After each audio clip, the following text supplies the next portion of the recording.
The screech of tires and the sickening crunch of metal exploded through the night as Jake Harper's SUV spun into oblivion, smashed by a delivery truck driver too busy texting about his fantasy football picks to notice the red light.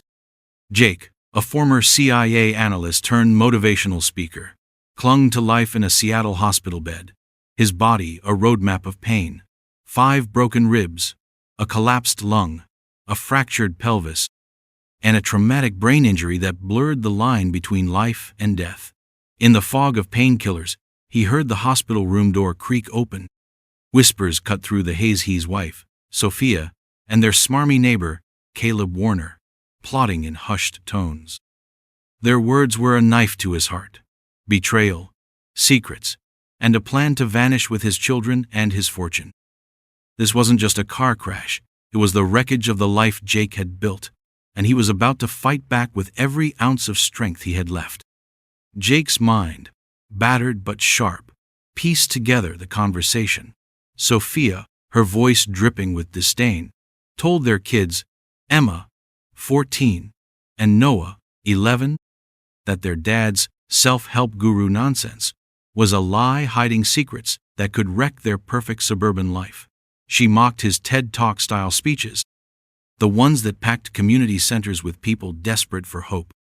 Caleb, a failed crypto influencer with a grin like a used car salesman, chimed in, promising a new life funded by Jake's $2.5 million fortune already siphoned from their joint accounts. Their family's Oregon beachfront cabin, a weathered heirloom from Jake's grandparents, was listed on a shady real estate app, priced to sell before Jake could even blink. The kicker?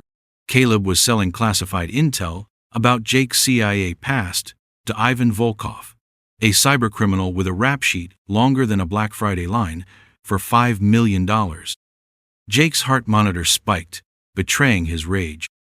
He wasn't just a motivational speaker, he was Phantom, a legendary CIA operative who'd spent 18 years thwarting global cyber threats while coaching Little League and attending PTA meetings. Now, his cover was blown, his face plastered on a primetime news special, driver's license photo and all, outing him as the hero who'd saved countless lives. His family had no idea until that viral broadcast turned their boring dad into a national enigma. In the hospital's sterile glow, a janitor named Carl, a grizzled former Marine, shuffled in, his eyes widening with recognition. Yemen, 6 years back, he muttered, recalling how Jake, then a ghost in the shadows, diverted a drone strike to save his squad. Thought you were a myth, man. Jake, barely able to speak, waved off the praise, but Carl's words lit a spark. His past wasn't just a burden, it was a weapon. As Sophia and Caleb's whispers faded, Jake's mind raced. They thought he was comatose, but he was awake, and he was done being a victim.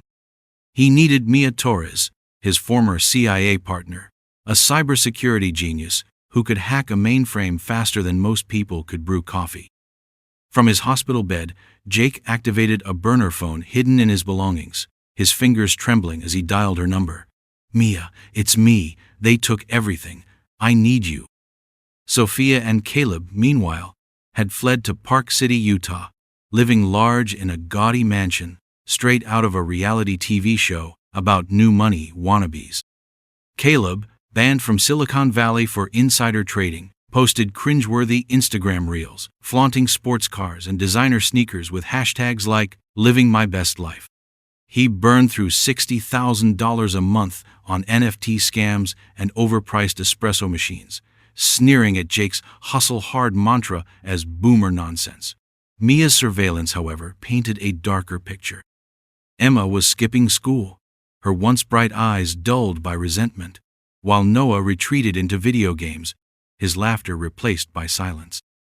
The kids were props in Caleb's influencer fantasy, and Sophia, blinded by her own ambition, didn't see the cracks forming. Jake, still tethered to IVs, pieced together their betrayal. Sophia had drained his accounts, but Caleb was the real snake, plotting to sell Jake's CIA contacts and the kids' school schedules to Volkov for $6 million. Volkov, a man who'd once sworn revenge after Jake dismantled his hacking empire, was a ticking time bomb. Jake's heart monitor beeped faster as he overheard Caleb's smug voice.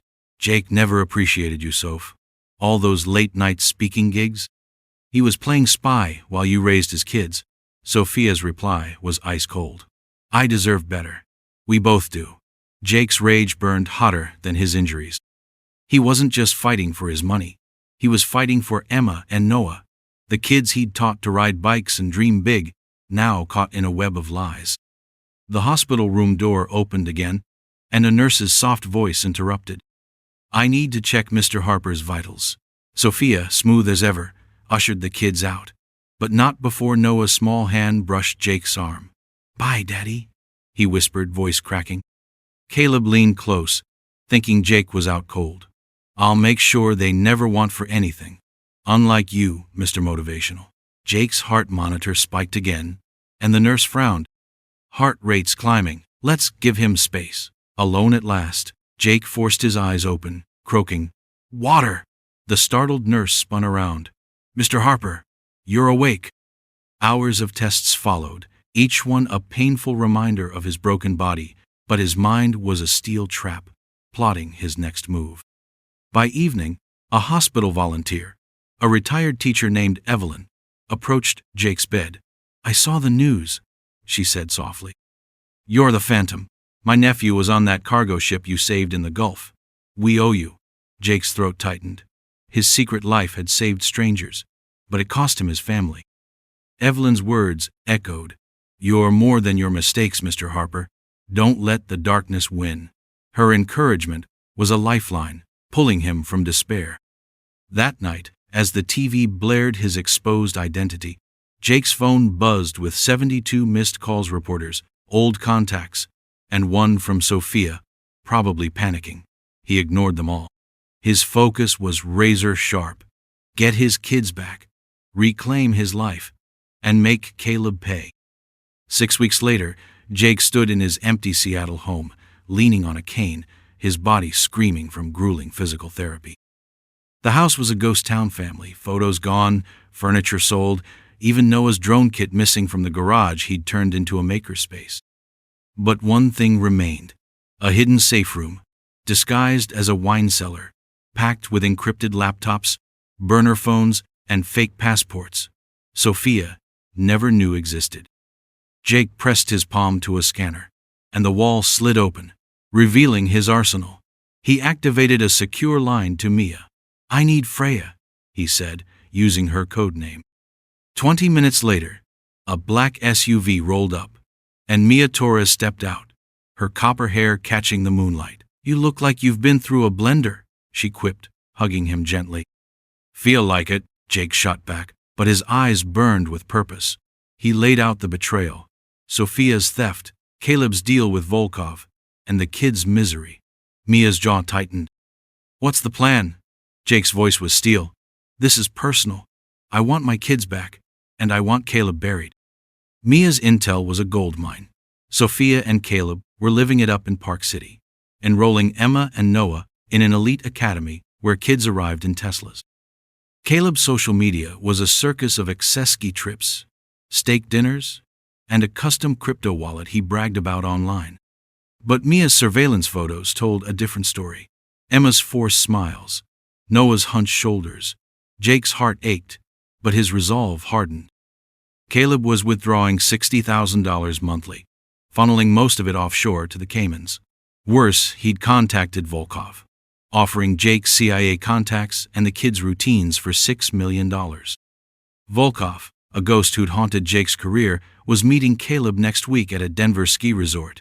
Perfect timing, Jake said, a dangerous glint in his eye. I'll be ready. Jake's first move was a calculated gut punch. He called Sophia from a burner phone, his voice low and lethal. I know about Caleb and Volkov.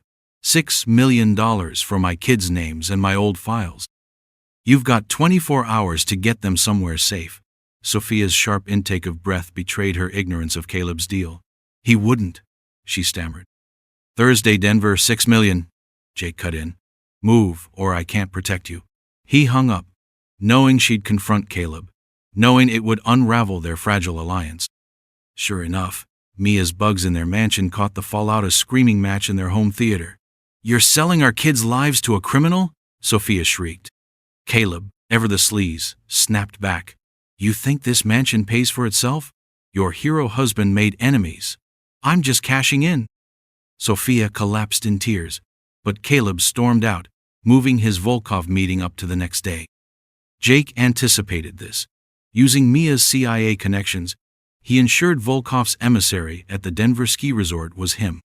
In a dimly lit penthouse suite, Jake sat in a wheelchair, his cane across his lap, as Caleb strutted in, expecting a payday. "Caleb," Jake said calmly, savoring the blood draining from his neighbor's face. "What, Jake? How?" Caleb stammered. "Sit, we're talking loyalty." Caleb's fake charm crumbled as Jake slid a tablet across the table, displaying texts, emails, and bank transfer proof of his betrayal.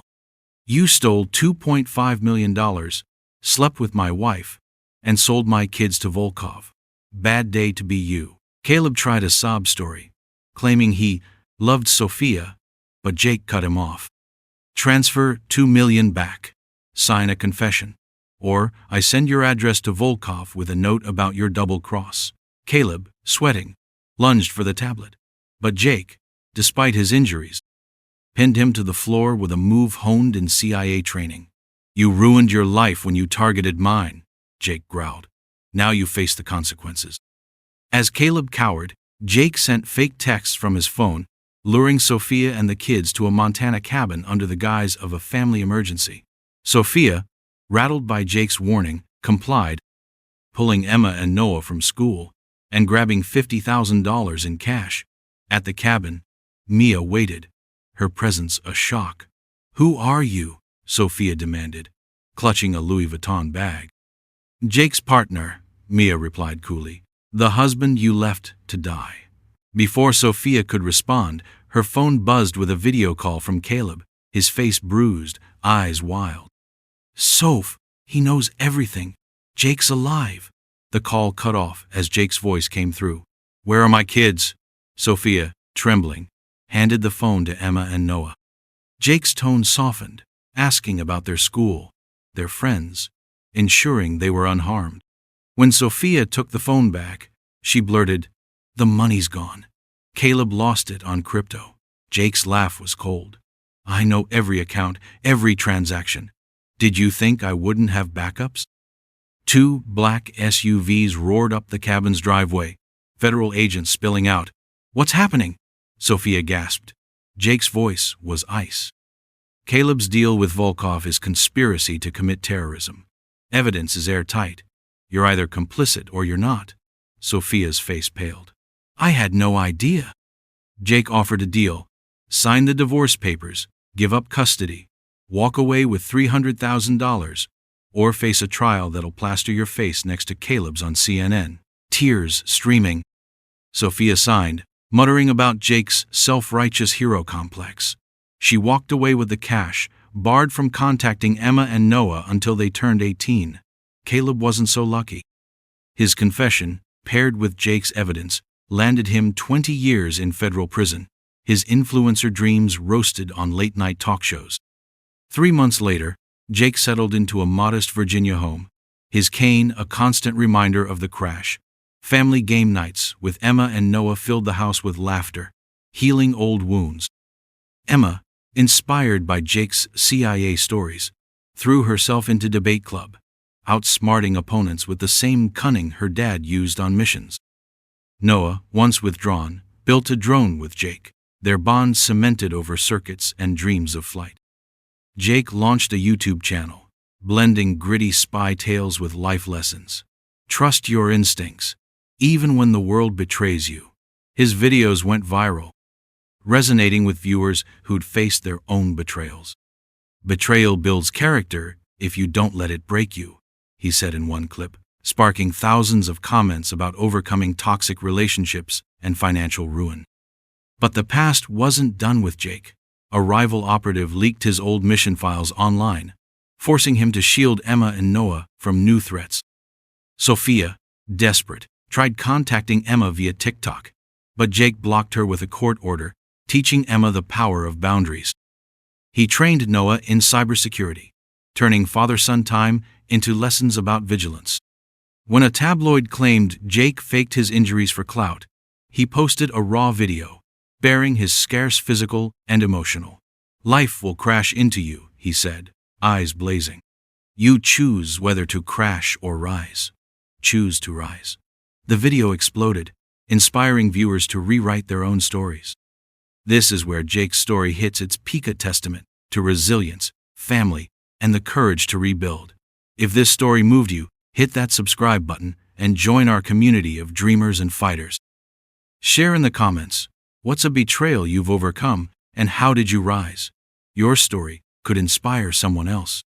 Mia's latest warning kept Jake sharp. Volkov was still out there, a shadow on the horizon.